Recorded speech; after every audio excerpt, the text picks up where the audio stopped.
if it's a property that looks like a good option, it's not something to really think about. Don't sleep on it. You can think about it during the inspection. When we go to the properties, we got to write on them right away.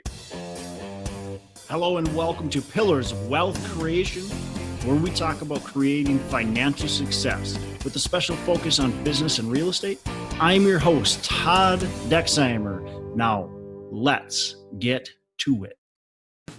Hey, our sponsor for the show today is Pine Financial Group, the leader in hard money lending in Colorado and Minnesota, and they were recently approved to offer their investment publicly. This investment offer is only for investors in Colorado and Minnesota and is only made through their investment prospectus. Get your copy today. Simply visit www.pineinvestments.com and click to get started. Look, there's a reason why some of the wealthiest people in history invest in loans backed by real estate. Learn more about the risks and returns at www.pineinvestments.com. All right, well, let's dig into today's topic a little bit. So we're just going to continue our apartment investing series. And you want to take it off, John? Sure, yeah. So, what we're going to talk about today is just the different aspects of syndicating a deal. And first of all, why would we, again, syndicate? We've touched on this a little bit in the past, but now let's focus in a little bit deeper. Why would we want to syndicate a purchase of a property versus buying it some other way? So... Well, the short answer to that is, do you have $5 million or whatever sitting in the bank? Yeah. If the answer is no, well, then how are you going to purchase that property? What are you going to do? So you've got to figure out how to get the money, right? Or just don't purchase the building, which is fine too. So syndication just is not for everyone. Everybody doesn't have to be a syndicator, and I wouldn't expect everybody to want to become a syndicator. So you have to decide if it's something that works for you and works for your business, because truly syndication is another business, and it's not just playtime. If you're going to syndicate, you're dealing with other people's hard-earned dollars. And you should be taking a bank loan seriously as well, but I would say you need to take it extremely, extremely seriously if you're going to be raising private funds. So the short answer is you syndicate to raise that down payment. So if we got a purchase and we need to raise, let's say $5 million for the purchase equity, so the down payment, for the reserve fund that we're going to have, because we want to be able to cover, about 7 to 9 months worth of mortgage payments. We also want to be able to cover some all of our closing expenses and all of our financing expenses. So we have to get that money somehow. And so yeah, doing a syndication is a powerful tool to be able to get that money. You could also there's other ways. You could partner. If I knew, for instance, John, maybe I have $2 million sitting in my bank, and I think you have a couple $1 million, and maybe, one of our mutual friends has a few $1 million, and we all want to pool our money together and go in on this building. That'd be a great way to do it as well. Now, when you do that, you still have to be careful, make sure that you're not doing a syndication, because John, if I say, hey, John, do you want to come into this building with me? And let's have our friend Frank, he can come in with us too, and we'll form a 3-way partnership here, and we'll get this deal done. But if John, if you're not active, and if Frank's not active, and if I'm the only one doing anything and I'm making all the decisions, I go, you guys just sit back and put your feet up, and I'll just give you checks every month. Well, that's really a syndication. I just did a syndication. Even if it's my family members, people get confused. They think, oh, because it's family, because it's close friends, we really don't have to worry about the SEC. Well, I got news for you. You do. You want to make sure that what you're doing you're doing it right. So if you're going to be a partnership, it's a true partnership where, John, you make decisions, Frank makes decisions, I make decisions. We all collaborate together to make the decisions to make sure the property runs, and we all have our own tasks. So, but that's a way to do it. And the other way would be to get some seller financing. So maybe you can convince the seller to give you financing, and not only instead of 5 million, now you got to come up with, let's say, 2 million. That's still a lot of money, but maybe you've got that. So that would be another way to do it. I don't know. I mean, selling an asset, of course, which is your own money still, but doing a 1031 exchange, be another great way. So, yeah. Or buying a smaller property that you can actually handle. Sure. Yep. And so with this model of using other people's money and them being pretty passive and you being the active, business operator, can you kind of touch on how is this similar or different from a real estate investment trust or a REIT? Well, so a real estate investment trust or REIT is essentially, it's a stock, right? You're not buying a building, you're buying part of a business. So you're getting shares of that company. So if that company does really well, you do well. If that company does poorly, your shares do poorly. But you're not getting necessarily a dividend and a return on that particular property. You're not sharing in the equity necessarily of the property. Your investment is based on how that company is doing, and it's based on the market too. It's based on the market emotions, or the up and down emotions that we all know happens in the stock market. Look at just a few weeks ago, or maybe it was a month ago already, but we are having these wild mood swings in the stock market. And I don't even know what they're for. Maybe somebody does, but it's like there's these mood swings that happen, and that's what the REIT's going to be. When I've got a syndication that I'm offering to other people, it's got maybe it does have mood swings because we still have markets, but it doesn't have the wild mood swings of the stock market. It's got some, we're maybe making a little less income this month or a little bit more income this month because of some performance things, but it's based on the property, your equity, you've got equity in that property versus a share in a company. Yeah, well, that makes a lot of sense. So within a syndication, who are the different players and people involved? Yeah, so you've got a couple main players. Okay, so first of all, you've got your general partner or your sponsor, and there might be more than one, but your general partner / sponsor is going to be the company that's the main person or the main company. They're going to be the ones finding the deals. They're going to be the ones, figuring out the market, picking the sub market, all that kind of stuff. And then they're going to be dealing with the brokers and property managers and all that kind of stuff. So they're going to be essentially the ringleader, right? The ones that put everything together, the ones that make sure the due diligence is done properly, the one that makes sure the financing is done properly, the ones that make sure the syndication gets put together. They're going to be putting that together with their attorneys, of course, but they're going to make sure the team, the right team is in place to actually get this property up and running and performing the way the business plan shows. And they're going to be the one in charge of the business plan. Now, with all that said, they might have team members that help them through that whole process, but they're the ones that are in charge. They're the leadership group. Okay. Then you have the limited partners. Okay. So with the general partner, typically you get a percentage of the equity just for being the general partner. So typically you get, 20%, 30%, maybe even 40% of the property just for being the general partner. Okay. So then you've got the limited partners. The limited partners are the money, and they're the ones that are bringing the money into the deal, and they've got limited liability. And this is all as a general, when I'm going through this stuff and people are maybe making notes and going to talk to their attorneys or somebody else that does syndications, this is all general. Okay. Everybody can do it a different way. So you got to remember that as well. So in general terms, the limited partners have very little limited liability. If a tenant slips and falls, you're not going to get sued as a limited partner. Kind of like you got, a stock, shares of Walmart.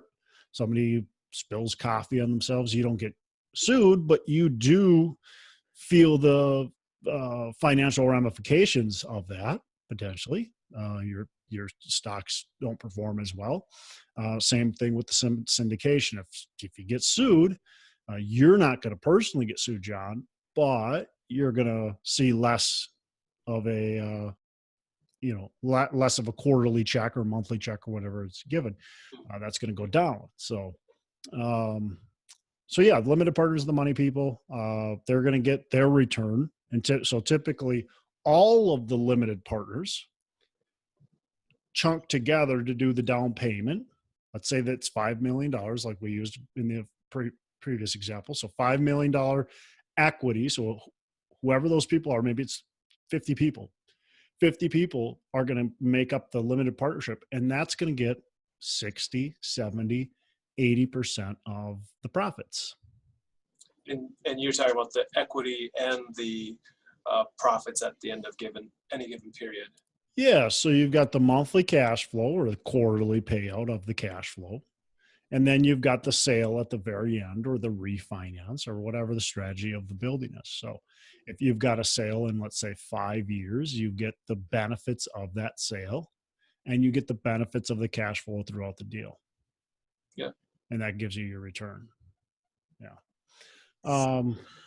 Now there's one more, and maybe more depending on how it's set up, but there's one more player, and that's the key principal or the loan sponsor. And so a lot of deals, if we're doing a big deal, let's say we're getting a $20 million loan, if you have or less than a $20 million net worth, it's going to be challenging to get a loan. And so you have to bring in what are called key principals or loan sponsors to sign on the dotted line with you. And typically we're doing a non-recourse loan. So it's less risk, but it's still some risk. So usually you're giving up some sort of, dollar amount, some equity, whatever it might be for them to come in and sign on the loan. So that's another player in the syndication. And quite frankly, player in just any deal, even if you're trying to buy your own deal, and maybe you've got $5 million, but you only have a $10 million net worth. So you're using half of your net worth to go towards buying that property. It's going to be still challenging to get a loan. So you might have to bring in a loan sponsor for even that type of deal. So, sure. Mm-hmm. So in any of the individuals that are these different roles, they might be more than one role at a given time, correct? Yeah. So as far as like how I set things up, my company is the general partner, and we also are we're also going to be one of the limited partners. So we're going to invest it alongside our investors, and typically, depending on the deal, but we're at least one of the key principals. Now, as far as I don't take any more, my company doesn't take any more money for doing that, but we would be considered one of the key principals on that loan. And then depending on how big it is, might have to bring in more key principals.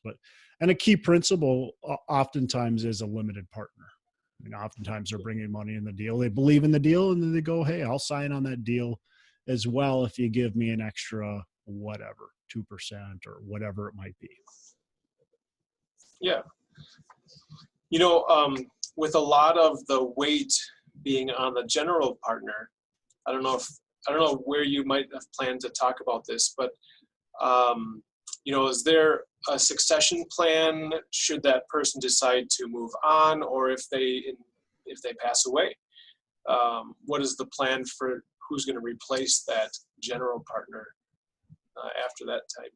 Well, and I can't speak to this on a extreme, higher level because I don't know what everybody's plan is, but you should have a backup plan. And so for instance, I do have a trust set up, and certain people take over certain things. And so if I passed away, yes, that would be taken care of. I would say two things: don't die, and make sure you're in it for the long haul. So, but all joking aside, obviously dying uh, we can't predict. But the other part is, if you're not going to be in it, well, why just don't set up a syndication? If you don't plan on following through to the end and to the sale, just don't be part of it. Yeah. But yeah, as far as dying, yeah, you should have something in place. If you've got partners, of course, that would be one of the things. But even with that, what happens if all the partners are traveling to business and they get in a plane crash or something crazy like that? You should have that backup plan for sure. Yeah. Hey, let's take a minute to thank our sponsor, Pine Financial Group. Look, you work hard for your money. Is your money working hard for you? Because of inflation, money sitting idle erodes your wealth. Many investors understand that real estate is a great investment, but may not want the effort or the risk that comes with owning their own property. They want to sit back and have payments, hit their bank account each and every month. Stop eroding your wealth and start building it by asking your money to work for you. You should be earning profits while you sleep, an investment backed by real estate. Pine Financial Group, the leader in hard money lending in Colorado and Minnesota, was recently approved to offer their investment publicly. This investment offer is only for investors in Colorado and Minnesota and is only made through the investment prospectus. Get your copy today. Simply visit www.pineinvestments.com and click to get started. There's a reason why some of the wealthiest people in history invest in loans backed by real estate. Learn more about the risks and returns at www.pineinvestments.com. It's www.pineinvestments.com. Now that we kind of know the three key positions that would be involved with the syndication, how do you go about putting these different people together and finding them and, getting them all to be interested? Well, yeah, I mean, that can be hard, right? I think you probably come from a similar background as me. I grew up in a very middle-class home with middle-class parents that had middle-class friends. My friends were middle-class. I went to college, and the college that I went to produces, mainly middle-class people. I went to become a high school teacher, so I'm surrounded again by middle-class people. And now, by saying all this, there's nothing wrong with middle-class people. But in fact, most of my friends still to this day and my family are still middle class. And so there's nothing wrong with that. However, by virtue of being in middle class, it means that you're not wealthy. And so you don't have a ton of money. So essentially you're surrounded by not wealthy people with a ton of money. Now, a few of them might be frugal and might have saved up some money to be able to invest, but the large majority of them aren't. So you have to figure out, okay, how do I now surround myself also with wealthy people? And I'm not the type of person that says, get rid of your poor friends. I know there's plenty of gurus or teachers out there that say, get rid of your poor friends and get new friends with money. I think that's crazy, but get rid of your friends that are maybe Debbie Downers every day that you can't stand being around. Sure. But I don't know, whatever. That's a totally different topic. But well, it is kind of related. I mean, it's just, I don't know. Whatever. Some people like it. I personally, I'm friends with people that I enjoy being around, and I wouldn't be friends with them if I didn't enjoy being around them. So why would I get rid of them? Just because now I think I'm some rich guy, it just doesn't make any sense to me. But so anyways, so back on the topic, you have to figure out, how can you get in front of people with money? And there's a lot of different answers, right? But essentially getting in front of those people. I mean, making sure you're setting yourself up for that. So who are you meeting? Who are you going out to meet for lunch? Who are you surrounding yourself with? Are you going to the right places that potentially could have wealthy people? And you're not going to meet wealthy people every time and just say, hey, I got the, or tell them what you're doing. And all of a sudden they're going to go, oh, hey, I got a $50,000 check for you. I'd love to give it to you today. It's just not going to happen that way. And you would love it to, but it doesn't. So you've got to continually be out there, continually put yourself out there, continually go to charity and networking events, continue to go to business meetings, continually go to real estate meetings, all that kind of stuff. So anytime you can get yourself into rooms with wealthy people, take advantage of it and be involved. And then don't be that, nerdy kid in the corner that, sits back at the dance and doesn't talk to anybody and doesn't dance with the girls because they're scared. Get in there and mingle and talk, and people want to talk to you. People want to know what you're doing. You've got value to add. I guarantee everybody's got some value to add. So get in there and talk, and everybody loves talking about themselves. And so start asking questions and get them to talk about themselves. Once they start talking about themselves, then they'll naturally start asking you some questions and start talking to you about you, and that's when you can bring in what you do and that type of stuff. Yeah. The other thing is don't be pushy. Some people are pushy and they get good results with it. For me personally, I don't like being pushy. I don't like being braggadocious. I try not to. It's just, I would rather be humble about everything and get people to ask me what I do and get people to ask me if they could invest versus me saying, hey, I'd love to have you invest. So that's kind of how I approach it, right or wrong. I'm not sure, but that's just how I approach it. So I'd like to just kind of point out that, people come from different personalities, different backgrounds. For me personally, I'm kind of naturally an introvert, but as a real estate agent, I've had to grow into being comfortable talking to people, going to networking events, and just being open with what I do for a living. That's kind of how I make a living. So in the same way, somebody that's trying to grow into being a syndicator is just going to need to become comfortable talking about what they do.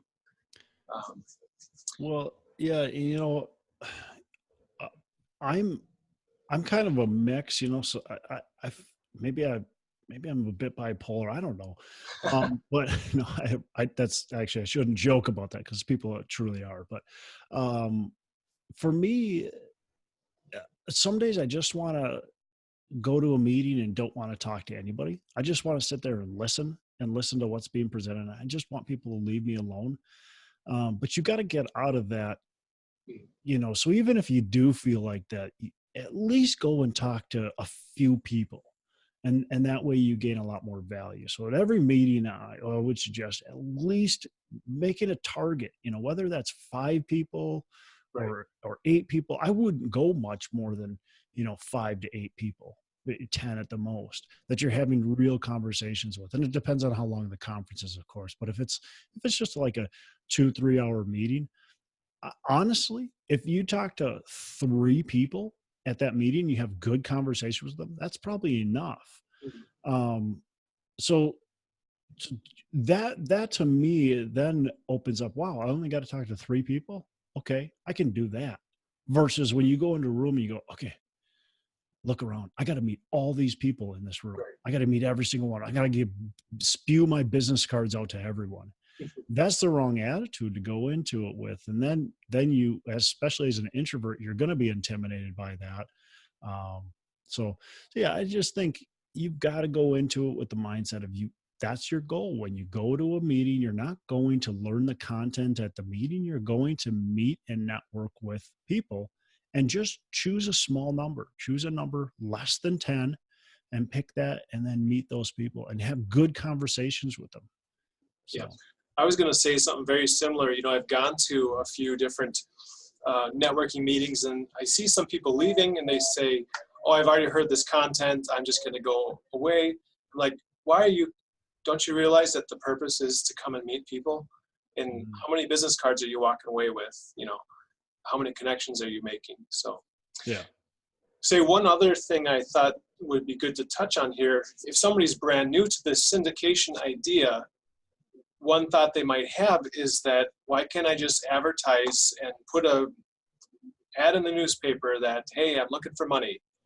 Isn't that a good option for getting people to join your syndication? Yes and no. So sure, you can do that now with the new rules.